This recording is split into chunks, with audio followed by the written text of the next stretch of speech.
Eh bien, ça, c'est un processus mental tout à fait normal, tout à fait logique, qui repose sur la peur, qui repose sur le refus des évidences et l'attachement à l'ego. Puisque le mental, sa fonction, c'est de défendre l'ego avant tout. Il le défend en ne voulant surtout pas évoluer. Le mental s'oppose toujours à notre évolution. Il ne s'oppose pas totalement, il ne peut pas empêcher l'évolution. Mais il freine. Il est le frein à cette évolution, avec toujours la volonté de rester ce qu'on était, de garder ses habitudes, de garder ses croyances, etc. Et surtout de ne pas fuir vers l'infini, vers l'inconnu.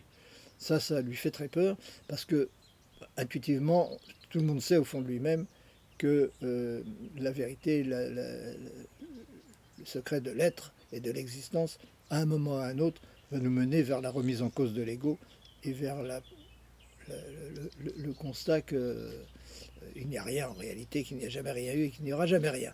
Donc ça, le mental, il veut absolument y échapper, et donc il va faire en sorte de toujours se tourner vers le passé, en se disant il faut conserver ce qu'il y a, il faut conserver ce qu'il y avait, il faut conserver tout ça, il ne faut surtout pas que ça change.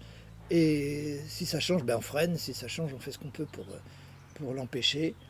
Et on ne veut surtout pas savoir où ça va. Donc on refuse l'idée de but. Et tous les scientifiques d'ailleurs, entre guillemets, les scientifiques, disons les physiciens plus exactement, refusent l'idée de but. Ils considèrent toujours évidemment que le but c'est une idée spirituelle, à la limite une idée religieuse, mais ce n'est pas du tout le cas. C'est une idée purement métaphysique, une idée qui est un principe qui est fondamental métaphysiquement et qui n'a rien à voir avec la religion, avec tout cela. Mais bon,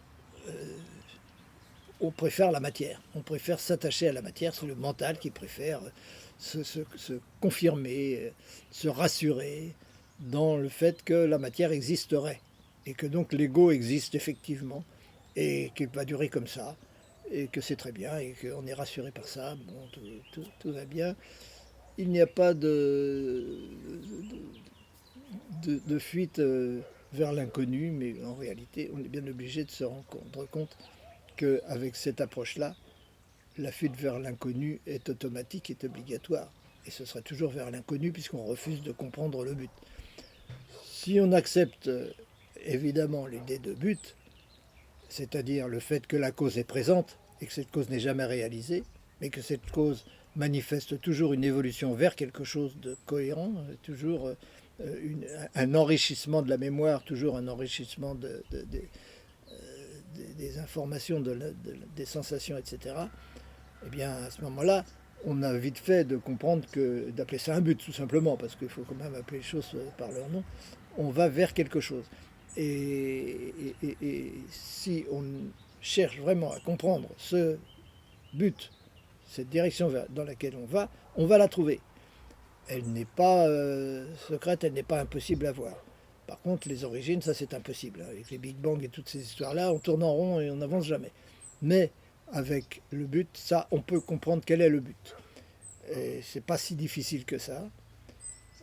On l'a largement expliqué dans nos livres, dans les e-books, dans les cours, etc.